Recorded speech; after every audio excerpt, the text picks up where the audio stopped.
स्वागत है आप सभी का हमारे YouTube channel exam crack GK पर। आज हम करने वाले हैं वैदिक सभ्यता से रिलेटेड 50 क्वेश्चन जो हर एक एग्जाम में आते हैं। चलिए स्टार्ट करते हैं पहले क्वेश्चन से। पहला क्वेश्चन है, वैदिक सभ्यता का प्रारंभ किस नदी के किनारे हुआ था? तो सरस्वती नदी। इसका राइट आंसर है सरस्वती नदी। वैदिक सभ्यता का प्रारंभ किस नदी के किनारे हुआ था? सरस्वती नदी के किनारे। जिससे हमें वेदों से जानकारी मिलती है उसी को वैदिक सभ्यता कहा जाता है। तो वैदिक सभ्यता को दो भागों में बांटा जाता है, ऋग वैदिक सभ्यता और उत्तर वैदिक सभ्यता। ऋग वैदिक सभ्यता और उत्तर वैदिक सभ्यता। उत्तर वैदिक सभ्यता। ऋग वैदिक सभ्यता का काल था 1500 से 1000 और उत्तर वैदिक का काल था 1000 से 600। और इसी युग में लोहे का आविष्कार भी हुआ था, इसलिए यह सभ्यता बहुत ज़्यादा फली फूली थी। और वैदिक सभ्यता एक ग्रामीण सभ्यता थी, लेकिन सिंधु घाटी सभ्यता एक शहरी सभ्यता थी। वैदिक काल में प्रयुक्त प्रमुख धातु कौन सी थी? लोहा। प्रमुख प्रयुक्त धातु थी लोहा। जबकि सिंधु घाटी सभ्यता में कौन सी धातु ज्यादा प्रयोग हुई थी? कांसा, जो तांबा व टीन को मिलाकर बनी थी कांसा। वैदिक सभ्यता का प्रमुख ग्रंथ कौन सा था? ऋग्वेद। क्योंकि इसके बारे में जानकारी हमें ऋग्वेद से प्राप्त होती है, इसलिए इसे ऋग वैदिक सभ्यता कहा जाता है। और ऋग्वेद में कितने मंडल हैं? 10 मंडल हैं, 1028 सूक्त हैं और 10,641 मंत्र हैं। तो ऋग्वेद में कितने मंडल हैं? 10 मंडल हैं। ऋग्वेद में कुल कितने सूक्त है? 1028 सूक्त है। 1028 सूक्त है। वैदिक काल में वर्ण व्यवस्था कितने भागों में विभाजित थी? 4 भागों में विभाजित थी वर्ण व्यवस्था। 4 भागों में, ब्राह्मण, क्षत्रिय, वैश्य, शूद्र, 4 भागों में विभाजित थी वर्ण व्यवस्था। और वर्ण व्यवस्था जन्म आधारित न होकर बल्कि जाति आधारित थी। जाति आधारित वर्ण व्यवस्था थी, जाति आधारित। वैदिक काल में निश्चक किसका प्रतीक था? निश्चक किसका प्रतीक था? सिक्के का। तो वैदिक काल में निश्चक व शतमान 2 प्रकार के सिक्के प्रयोग किए जाते थे। समिति और सभा किस ग्रंथ में वर्णित है? ऋग्वेद में वर्णित है समिति और सभा। किस वेद में पुरुष सूक्त का वर्णन मिलता है? ऋग्वेद में मिलता है पुरुष सूक्त का वर्णन। पुरुष सूक्त का वर्णन ऋग्वेद के 10वें मंडल में मिलता है। 10वें मंडल में मिलता है। गोत्र की अवधारणा की उत्पत्ति किस युग में हुई थी? उत्तर वैदिक युग में गोत्र की उत्पत्ति हुई थी। उत्तर वैदिक काल में किस देवता की पूजा प्रमुखता से होती थी? प्रजापति की पूजा होती थी। वैदिक सभ्यता के समय व्रात्य शब्द का उपयोग किसके लिए होता था? वे जो वैदिक धर्म का पालन नहीं करते थे। व्रात्य, जो वैदिक धर्म का पालन नहीं करते थे उन्हें क्या कहा जाता था? व्रात्य। यज्ञ का प्रमुख उद्देश्य क्या होता था? बी, देवताओं को संतुष्ट करना। यज्ञ का प्रमुख उद्देश्य क्या था? देवताओं को संतुष्ट करना। और 2 प्रकार के यज्ञ और ज्यादा महत्वपूर्ण थे, एक तो राजसूग यज्ञ और एक अश्वमेध यज्ञ। जो राजसूग यज्ञ होता था वो राज्याभिषेक के दौरान किया जाता था, और जो अश्वमेध यज्ञ होता था उसमें अश्व को खुला छोड़ दिया जाता था, और जहां तक वह अश्व जाता था और जहां तक उसे कोई पकड़ नहीं पाता था वहां तक की सीमा राजा के अधीन हो जाती थी। और इस प्रकार अश्वमेध यज्ञ दूसरे प्रदेशों को विजित करने के लिए होता था। वैदिक काल में राजसूग यज्ञ का संबंध किससे था? राज्याभिषेक से। किस वेद में जड़ी बूटियों एवं औषधियों का उल्लेख है? अथर्ववेद में जड़ी बूटियों एवं औषधियों का उल्लेख है अथर्ववेद में। धनुर्वेद किस वेद का उपवेद है? यजुर्वेद का उपवेद है धनुर्वेद। वैदिक काल के कौन से ग्रंथ में जादू टोने और तंत्र मंत्र का उल्लेख मिलता है? जादू टोने और तंत्र मंत्र का उल्लेख अथर्ववेद में। और संगीत का वर्णन किस में मिलता है? संगीत का वर्णन ऋग्वेद में मिलता है। ऋग वैदिक समाज में किस समाज व्यवस्था का प्रचलन नहीं था? नगर व्यवस्था का प्रचलन नहीं था। जबकि वर्ण व्यवस्था, गोत्र व्यवस्था और राज्य व्यवस्था ये सभी व्यवस्था थी, लेकिन नगर व्यवस्था का प्रचलन नहीं था। ऋग वैदिक समाज में मुख्य कर क्या था? बलि कर होता था। बलि कर एक ऐसा कर होता था जिसे सभी लोग अपनी मन मर्जी से देते थे, उसे बलि कर कहा जाता था। निषक और शतमान किससे संबंधित है? अर्थव्यवस्था से संबंधित है। ऋग्वेद में वर्णित सबसे प्राचीन नदी कौन सी है? सरस्वती नदी। और सबसे पवित्र नदी और सबसे प्राचीन नदी सरस्वती नदी है। वैदिक काल में स्त्रियों को कौन सा अधिकार प्राप्त था? वेदों का अध्ययन करने का अधिकार प्राप्त था वैदिक काल में।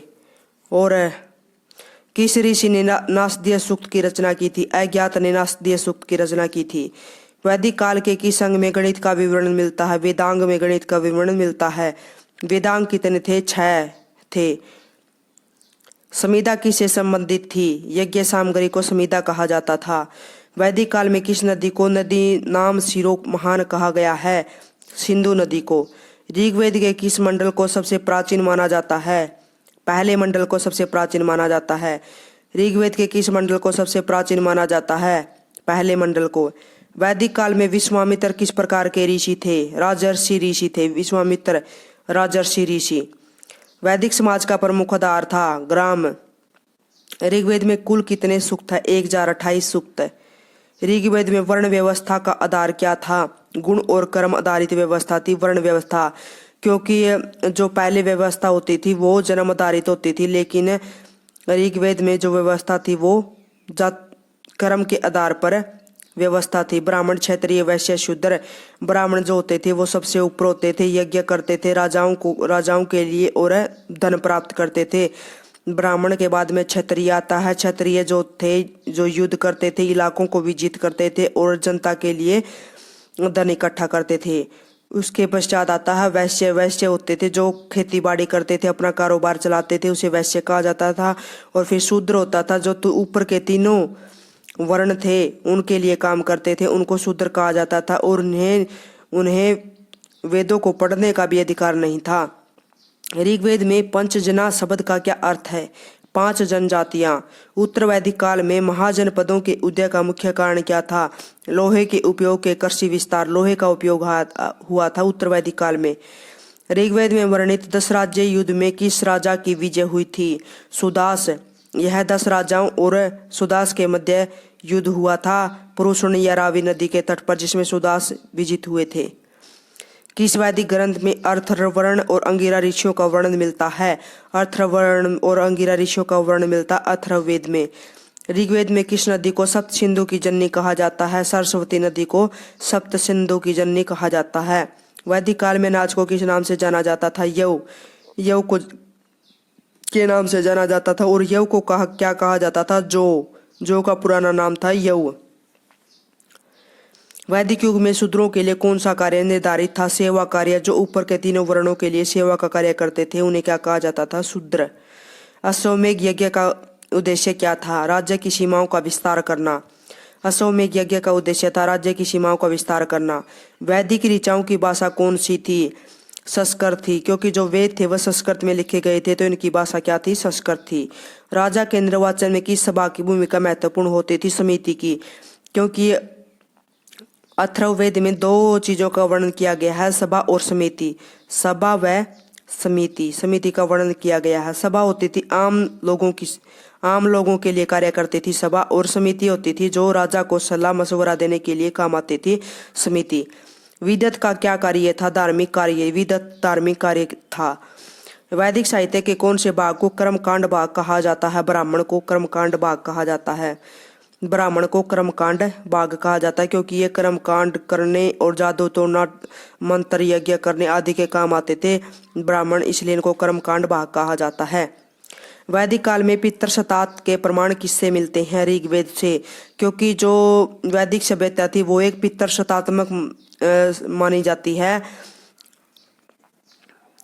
वैदिक धर्म में रुद्र को किस रूप में जाना जाता है? रुद्र कौन होता है? शिव जी होते हैं रुद्र, और क्रोध और विनाश के देवता कहा गया है वैदिक धर्म में। किस ऋग्वेदिक देवता को सप्ताश्वों के रथ पर सवार बताया गया है? सूर्य को। वैदिक समाज में गृहपति का मुख्य कर्तव्य क्या होता था? यज्ञ करना। गृहपति यज्ञ करना। वैदिक युग में दस्यु शब्द का अर्थ क्या होता था? गैर आर्य मतलब शत्रु। जो आर्य नहीं थे मतलब गैर आर्य थे, शत्रु कहा गया है। वैसे भी दस्यु का मतलब होता है चोर। दस्यु का मतलब होता है चोर। तस्कर दस्यु रजनीचर। तस्कर दस्यु रजनीचर चोर होता है, तो मतलब गैर आर्य। उत्तरवैदिक काल में राजा की शक्ति में वृद्धि का कारण क्या था? सभा और समिति का क्षरण। उत्तरवैदिक काल में ये जो सभा और समिति थी नहीं, समितियां थी नहीं, उत्तरवैदिक काल में सभा और समिति थी, इनका क्षरण हो गया था, मतलब ये समाप्त हो गई थी इनकी शक्ति। तो उत्तरवैदिक काल में राजा की शक्ति में वृद्धि का कारण था क्योंकि पहले राजा सभा और समिति की सहायता से सलाह लेकर फिर कोई कार्य करता था, लेकिन सभा और समिति के क्षरण हो जाने के पश्चात राजा खुद कंट्रोल करने लगा था सब कुछ चीजें, इसलिए राजा की शक्ति में वृद्धि हुई थी। किस उपवेद में संगीत का वर्णन है? गंधर्व वेद में संगीत का वर्णन है। किस वेद में चिकित्सा विज्ञान का उल्लेख है? अथर्ववेद में। ऋग्वैदिक आर्य किस प्रकार के जीवन को पसंद करते थे? ग्रामीण जीवन। अरण्य ग्रंथों का प्रयोग कहाँ होता था? वनों में ध्यान के दौरान, क्योंकि अरण्य का मतलब ये होता है जंगल, कई पर्यायवाची शब्द है, जंगल, कानन, विपिन, वन, अटवी। तो अरण्य ग्रंथों का प्रयोग होता था जंगलों में। वैदिक काल में वर्ण व्यवस्था किस पर आधारित थी? कर्म पर आधारित थी। किस ऋषि को देवताओं का पुरोहित कहा जाता है? बृहस्पति को देवताओं का पुरोहित कहा जाता है, बृहस्पति ही सबसे बड़े देवता थे। किस ऋषि को देवताओं का पुरोहित कहा जाता है? बृहस्पति। अग्नि को वैदिक काल में किसके माध्यम के रूप में पूजा जाता था? क्योंकि इसको संदेशा पहुंचाने वाला देवता कहा जाता था, क्योंकि यह देवता और मानवों के बीच संदेशों का आदान प्रदान करता था, इसलिए अग्नि को संदेशों का देवता कहा जाता था। तो आज के लिए इतना ही। अगर आपको वीडियो पसंद आया हो तो वीडियो को लाइक करें, शेयर करें, कमेंट करें और चैनल को सब्सक्राइब करना न भूलें। और हम इस चैनल पर हिंदी से रिलेटेड भी कुछ वीडियो डालेंगे, तो कृपया जुड़े रहें चैनल से।